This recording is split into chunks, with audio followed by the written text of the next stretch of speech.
Ever feel like you're pouring your heart and soul into a product, get people signing up, and then poof, they're gone, vanished. Like your hopes of ever having a clean inbox again? Oh, tell me about it. That, my friend, is churn. And today's deep dive is all about understanding why it happens and, more importantly, what to do about it. And our guide for this journey, none other than sauce guru Caden Meyer. Think Google, think Canva. He's helped them tackle churn, and in his latest blog post, he's sharing his wisdom with us. So before we even think about solutions, we've got to measure the problem, right? Absolutely. It's like going to the doctor. You don't start with treatment, you start with a diagnosis. Right. And in the world of churn, that means looking at two key metrics, your subscriber churn rate and your revenue churn. Okay, so break those down for me. Subscriber churn rate, that's the percentage of subscribers saying bye-bye last month. Exactly. It gives you a snapshot of customer loyalty. But revenue churn, now that's where it gets really real. How much revenue did you actually lose last month or over the past year? It's not just about the numbers themselves. It's about understanding the true impact on your business's bottom line. Oh, for sure. It's like the difference between misplacing a $10 bill and realizing you left your entire wallet at the coffee shop. Both are a bummer, but one requires some serious damage control. Exactly. Which brings us to this crucial question. Are you losing a few big fish? Or is it a steady stream of smaller clients? Because that distinction can completely change your game plan. And that's where benchmarking comes in. Yeah. It's about seeing how your churn rate stacks up against others in your industry. Oh, okay. Are you ahead of the curve, lagging behind, or right on par? It's like checking your weight at the doctor's office. Yeah. You want to know where you stand compared to the average Joe and what that means for your overall health. So if our churn rate is giving us that uh-oh feeling, where do we even begin to unpack why people are jumping ship? Well, now that we know where we stand, it's time to channel our inner Sherlock Holmes Right. and figure out why people are leaving. Exactly. It's not enough to just see the numbers. Right. We need to understand the stories behind them. Okay, so first mystery to solve. Did our customers leave voluntarily, or was it out of their control? That's the difference between voluntary and involuntary churn. Okay. And surprisingly, involuntary churn can often be the easier fix. Really? Tell me more. Think about those times you've gone to make a purchase online, only to have your card declined. Us. Maybe it expired, or you accidentally entered the wrong security code. We've all been there. It's frustrating. The worst, especially when you're trying to snag that limited time offer. Exactly. And that's why Meyer emphasizes the importance of tackling involuntary churn head on. He actually found that by implementing a tool to detect and flag potentially fraudulent transactions, Sure. businesses could reduce their involuntary churn by 15%. Wow, 15%. That's huge. It really adds up. Now, on the other side, we have voluntary churn. This is where things get a little more complex because it involves understanding the customer's motivations. So how do we get inside the minds of those who chose to leave? Meyer is a big proponent of segmentation analysis.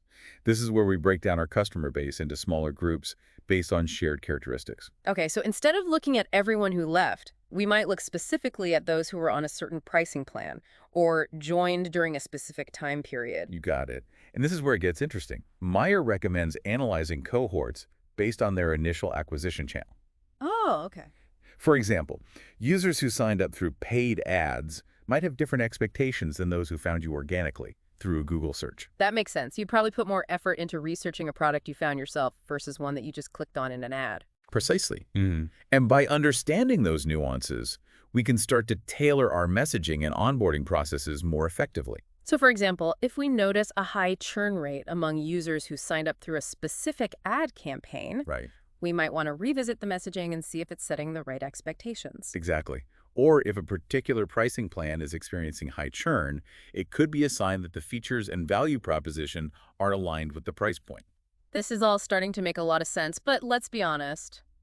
Sometimes, even with all the data in the world, it's hard to truly understand why someone decided to leave. You're right. That's where the power of qualitative data comes in. Qualitative data. It's like getting a sneak peek into the minds of our customers. Precisely. Instead of just looking at numbers, we're tapping into the why behind their actions.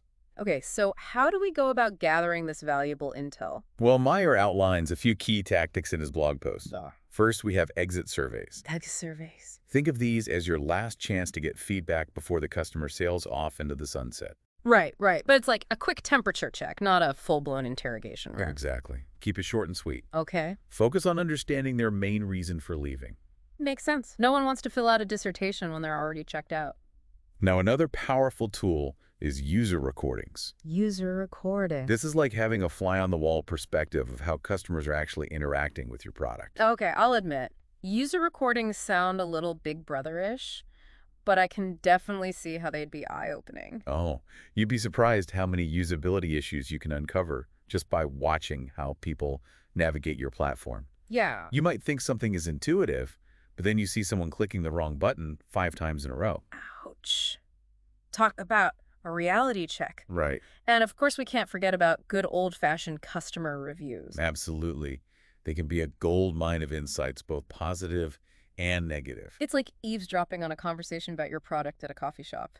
Exactly. You'll hear what people love, what frustrates them, what they wish you offered. Right. It's all out there. So we've gathered all this feedback, we've analyzed the data. What are some of the usual suspects behind high churn rates? Well, one common culprit is simply a mismatch in customer fit. Okay. You might be attracting the wrong people for your product or pricing model. It's like going to a sushi restaurant when you're really craving a burger. Exactly. You're not going to have a good time. And then there's value misfire. Value misfire. Okay. This is where customers either don't understand how to use your product to its full potential, or their needs have evolved, and it no longer solves their problem. So they signed up for a solution, but maybe they're not using the right features, or maybe they've outgrown your product altogether. Precisely.